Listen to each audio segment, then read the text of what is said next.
ガイ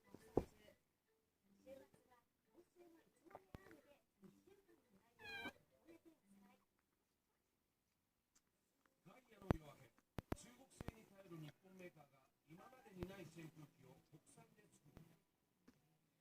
そこに立ちはだかる20年の空白。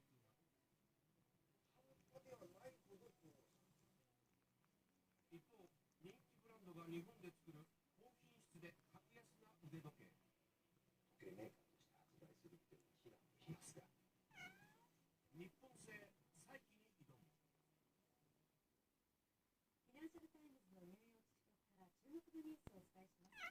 解説は米国市場担当エディターのロビン・ウィグルスボースさんです。それでは英語でご覧いただけます。おはようございます。FT のニューヨーク編集部からお伝えいたします。So, Robin, good morning. Thanks so much for having me. Thank you so much for coming. So, what's today's news? Well, our first story is まず最初のニュースはビル・クロス氏が10兆ドル以上に膨張したマイナス金利債の警鐘を鳴らしました。これは超新星のようだと言っています。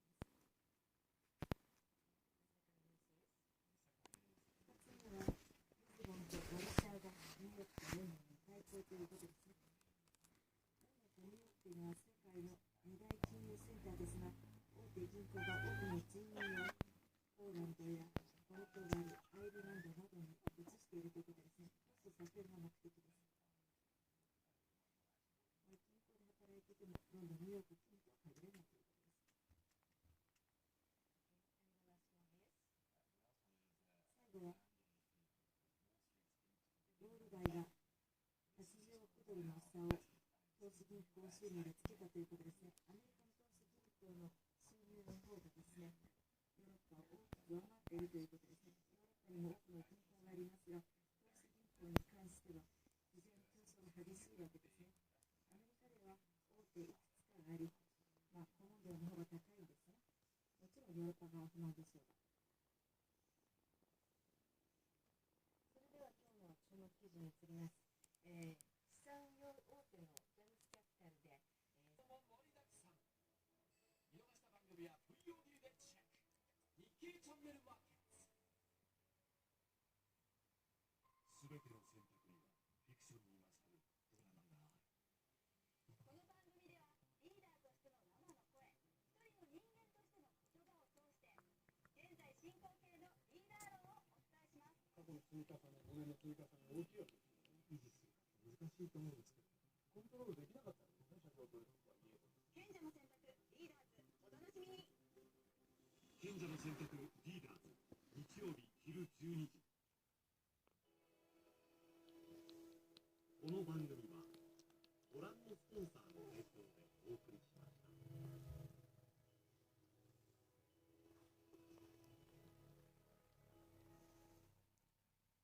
ニュースをまとめてお伝えします。自社株を役員に直接付与する制度を導入する企業が増えています。損害保険大手が相次いで積み立て型の商品の販売を停止します。安倍総理大臣は中国海軍の艦船が接続水域を航行したのを受け、国家安全保障会議の関係閣僚会合を開きました。アメリカのオバマ大統領はサンダース上院議員と会談しました。ここまで今入っているニュースをまとめてお伝えしました。7時31分です。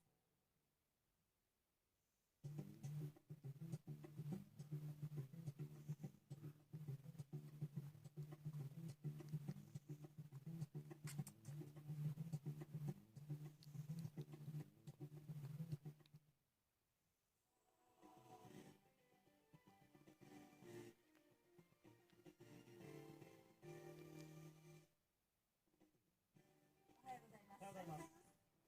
6月10日金曜日のニュースモーニングサテライトです。では今朝のコメンテーターをご紹介します。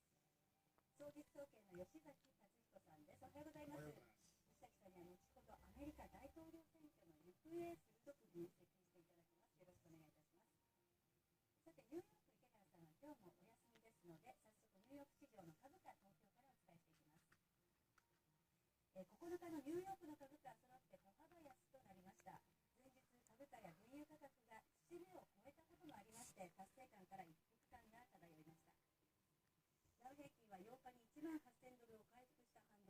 りが出やすい試合でした。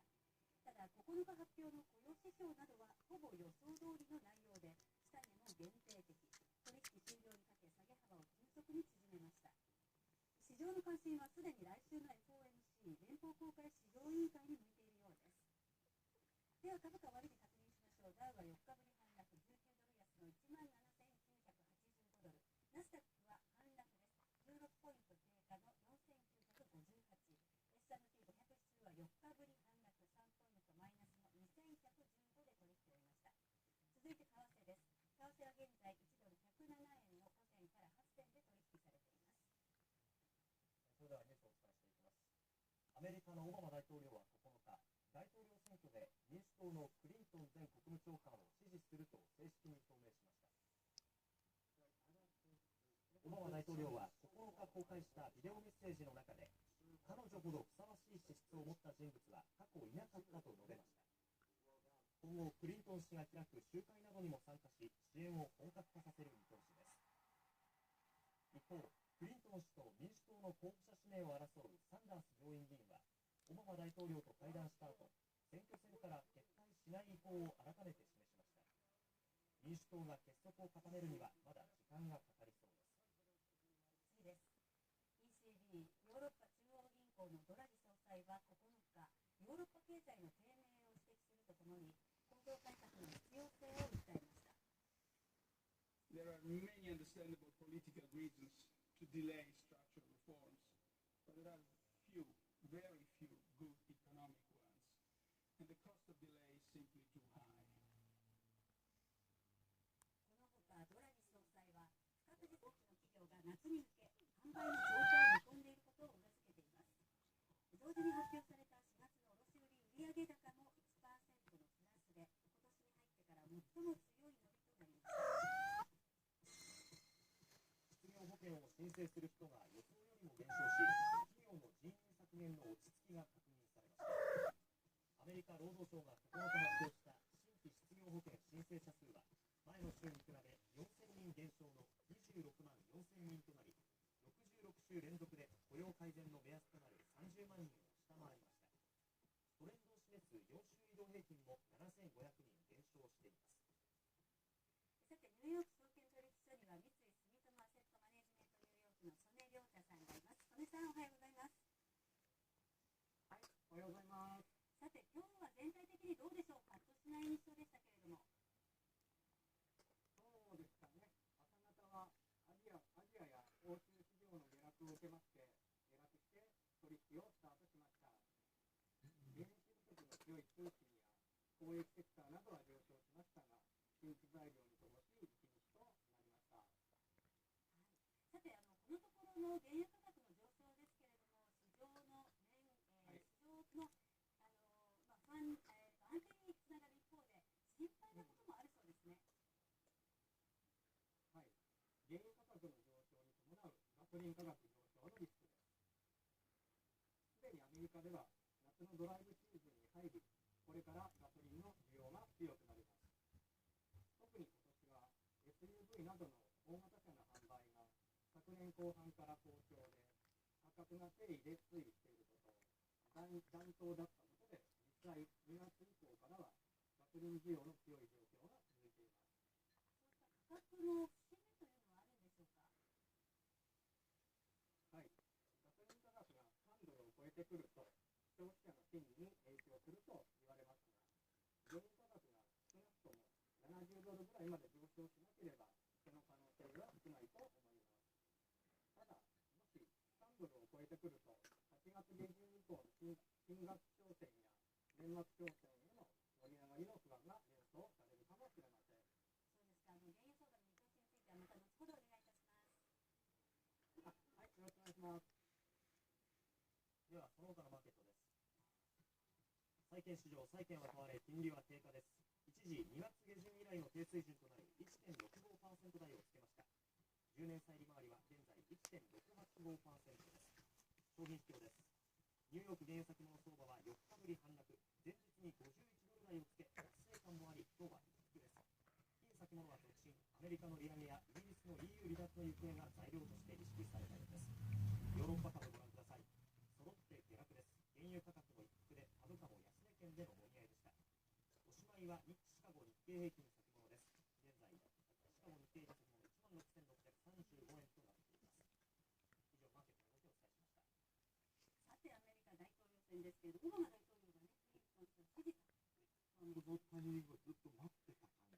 はい、でもオバマさんとしてはですね、この春ぐらいから自分の支持率が上がってきてるんで、非常にいい感じで次へ渡せて、ご自分の発表に勝っているんじゃないですかね。今後の影響ですよね。おそらくですね、このサンダースさんがいかにこのうまく、メンツを保ちながら期待できるようにするかってことを、オバマさん考えていて、多分今8年前のことを思い出してる。あの時は自分が勝ってヒラリーさんが負けた。あの時もヒラリーさんはね、すぐに負けを認められなかった。だから、これをまとめてるのは俺しかいないっていうふうに思ってると思いますね。仲介役としての役目を今意識されているということなんでしょうね。また後ほどたっぷりお話を伺いたいと思います。さて、この後は今日の為替相場の見通し、そしてニュース、お天気、日経超特急と続きます。この番組はご覧のスポンサーの提供でお送りします。